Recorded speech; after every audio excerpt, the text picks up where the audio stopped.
Urgent, serious, slightly dramatic. Caitlin Clark's sneakers sold out in less than 60 seconds.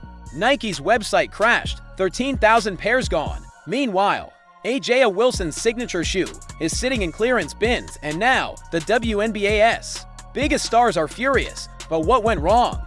Why did Nike get it so wrong, and why are they scrambling to fix it?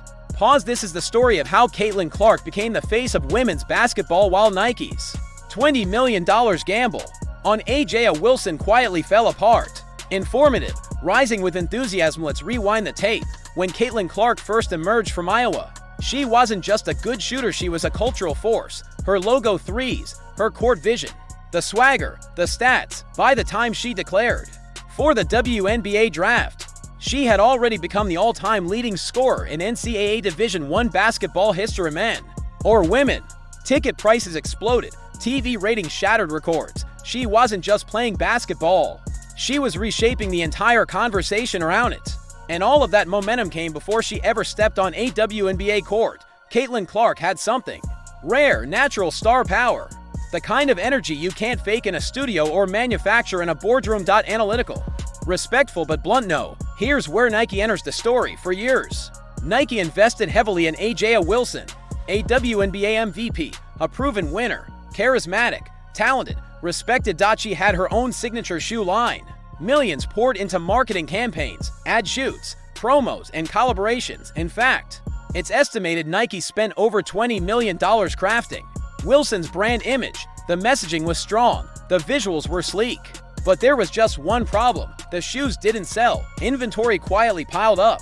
Sales were sluggish, and despite Wilson's talent and accolades, her sneakers ended up deeply discounted, some as low as $39 on outlet shelves. That's not just a failure of marketing, it's a market rejection. Excited, sharp thin, Caitlin Clark signed with Nike, but unlike Wilson, she didn't get a signature shoe, at least not yet. What she did get was a Kobe Player Edition sneaker, a classic silhouette, just in her colors, her branding, her name. And what happened next? Pandemonium.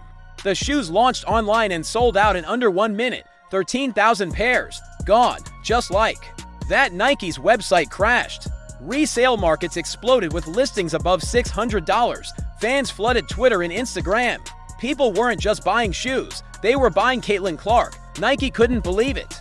They'd never seen this kind of frenzy over a WNBA player, and yet they almost missed it. Critical, probing. So, how did Nike, the biggest athletic brand in the world, get it so wrong?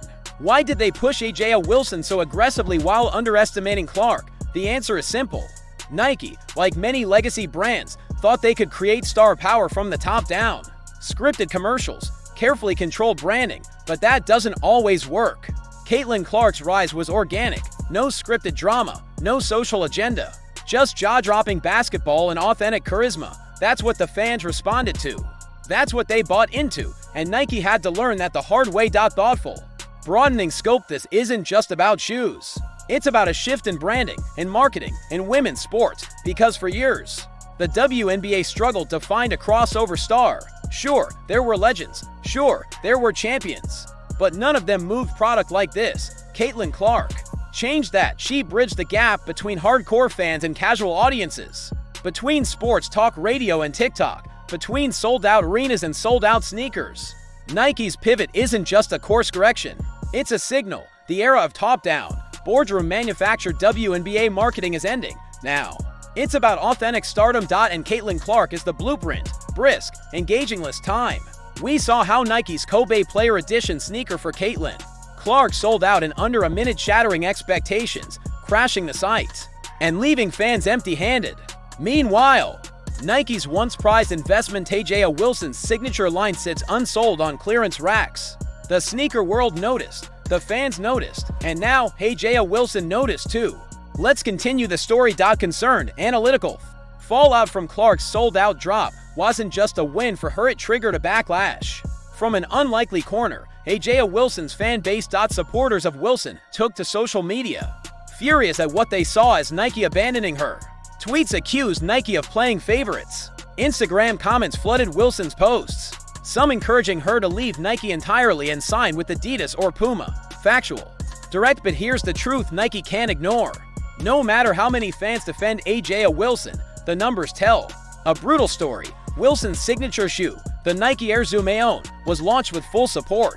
Global rollouts, lifestyle shoots, league partnerships, but sales were slow. Stock sat untouched. Some sizes didn't move even at 50% off, according to market analysts. Fewer than 4,000 pairs sold in the first 2 weeks. By comparison, Clark's Kobe Pay drop cleared over 13,000 pairs in under 60 seconds with demand estimated at 10 times that. And here's the cold, hard reality of the sneaker business. It's not about fairness, it's about what sells. Nike doesn't care who has more MVP trophies. They care about sell-through rates, site traffic, and resale premiums. And right now, Caitlin Clark is the definition of all three.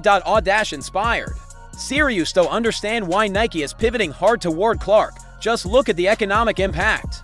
During her senior year at Iowa, Clark was estimated to have generated $80 million in economic activity for the state. Ticket prices for her games soared to NBA levels. Iowa games sold out for the first time in history. Hotels, restaurants, merch. She turned every city into a basketball economy. But now, in the WNBA, it's even bigger.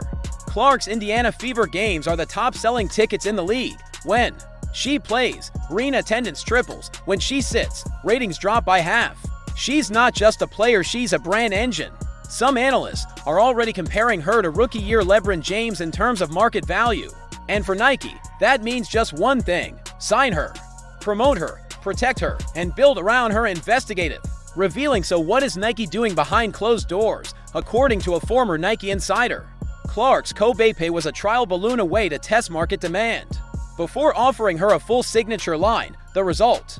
A landslide. After the drop, Nike immediately greenlit design concepts for a Clark-branded signature shoe. Designers from Kobe's Mamba division have reportedly been reassigned to the Clark line. The timeline: sources suggest Nike could debut the full Caitlin Clark one as early as fall 2025, and internally, the mood has shifted. While AJ Wilson is still respected, Nike's executive focus has clearly turned. One marketing staffer was quoted anonymously saying, "Cautious, nuanced off course." This shift hasn't come without controversy.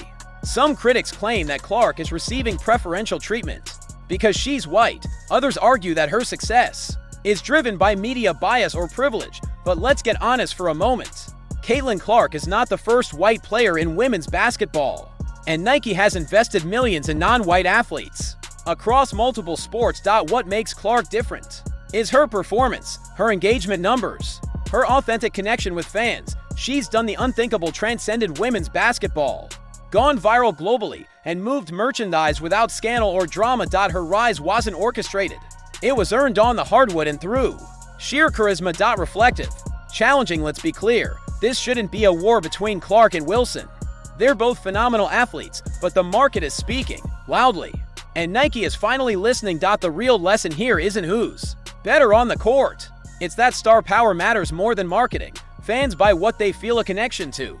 Clark made them feel. She gave them moments. She didn't need $1 million ad. She needed a basketball and a logo. Confident, compelling. Previously, we uncovered how Caitlin Clark's Kobe Player Edition drop became one of Nike's most successful women's launches in history, while AJ Wilson's signature line was quietly slipping into clearance bins.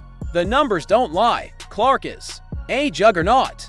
Wilson, despite elite talent and MVP accolades, simply didn't move the needle the way Nike had hoped. But what happens next?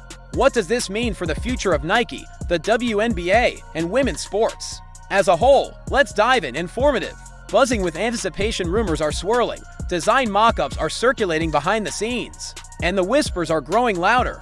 Nike is fast-tracking the Caitlin Clark one, a true signature shoe line, set to be launched in late 2025 or sooner. While official details are scarce, here's what we know from insider leaks. The shoe is expected to launch under the Kobe Bryant sub-brand, connecting Clark to the late icon's Mamba mentality. It will feature Clark's initials, likely stylized into a minimalist CC logo. Colorways will highlight her Iowa legacy, Indiana Fever branding, and nods to trailblazing women in sport. The initial drop may include 3 distinct editions: home, away, and legacy. Nike has also hired a dedicated marketing team for Clark's brand, independent of their general WNBA strategy. Let that sink in. She's not just joining the Nike family, she's becoming her own brand within the brand.